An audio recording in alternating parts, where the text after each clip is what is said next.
super high inflation rates create political instability, and political instability causes people to flee the banking sector, and it tanks your real estate market, and it messes up Exactly. your current account balance.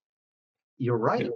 I've never seen like an actual study that shows any kind of a mathematical indication between them or what they are.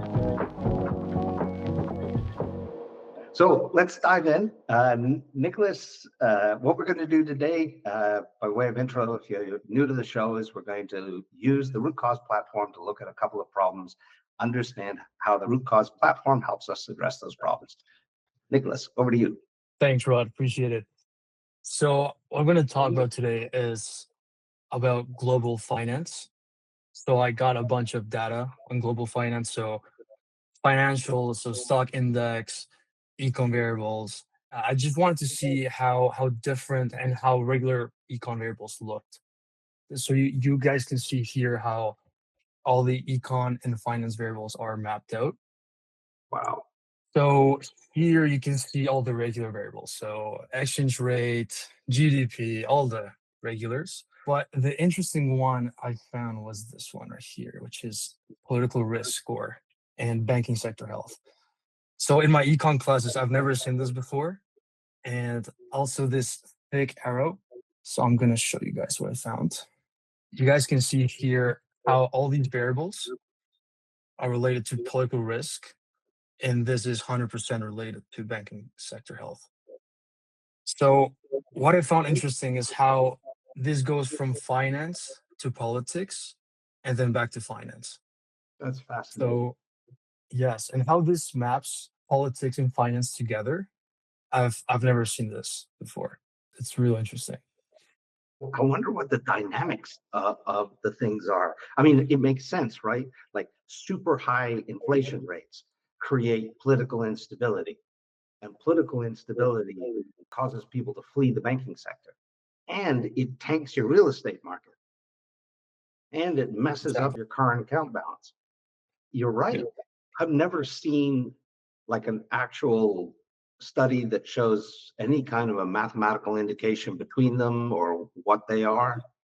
I think one of the really complicated things is quantifying political risk. I'd be really interested in understanding the underlying calculations or the calculation that was made to infer the political risk score, because that's interesting, and that can represent. I mean, it could be weighted on a lot of different factors, and it'll be really even more interesting to decompose that score into its constituent parts and see if there's any causality on each individual thing. But it's nonetheless, like this is kind of like bridging two different disciplines that don't talk to each other enough, probably. If you click on the political risk score, can we see some of the like the numbers that are in this? So index 8.4, daily change 11.5, GDP 7.8, inflation, interest rates. It's all pretty similar.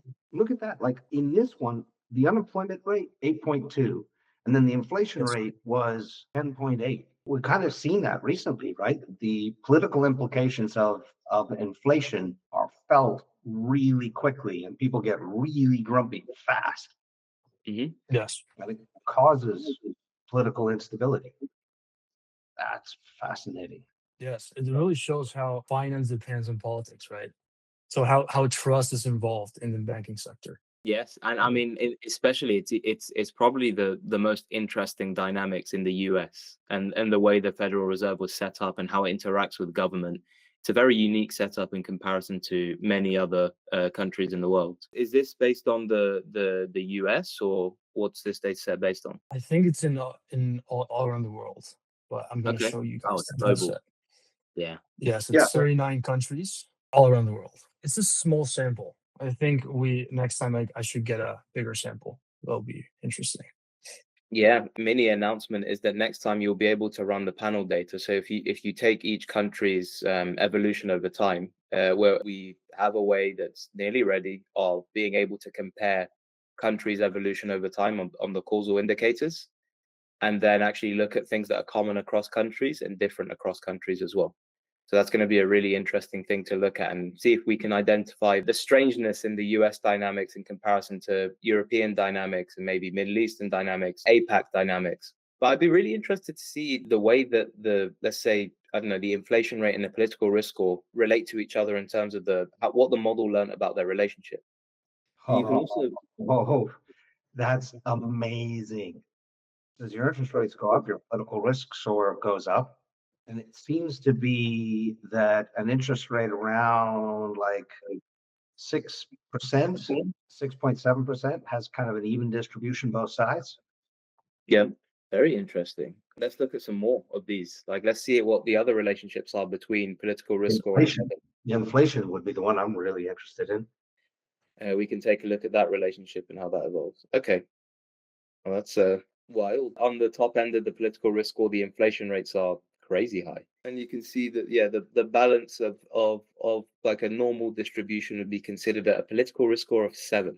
I'd still be very keen to understand what that's quantifying, and I'm assuming it's between 1 and 10 if we're Yeah. looking at from 0, like 2 to 8. But it looks like 7 is like the overall average, where it can contain a normally distributed set of inflation rates across all the countries, where that seems to be where other influences take precedent. Yeah, that's also interesting. So political risk increases, and then at one point it's something right at in the worst case scenarios when you're on the brink of war or civil war or something else is taking hold.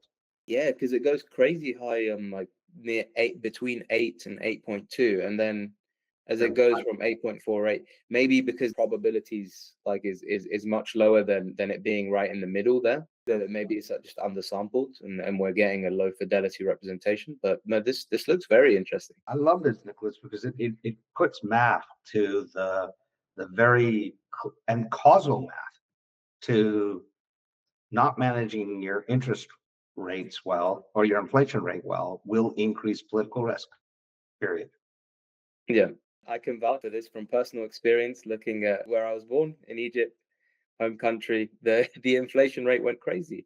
I think it reached a peak of 39%, and Moody's kept downgrading Egypt's credit rating as it went up. As it came down, I think it's near 10% now, or something from 10 to 15%. They're upgrading the credit rating of Egypt. So there is clearly I mean that's just anecdotal evidence, but it tracks with the experience I've seen that I have in my learned experience. It makes a lot of sense. This is very cool.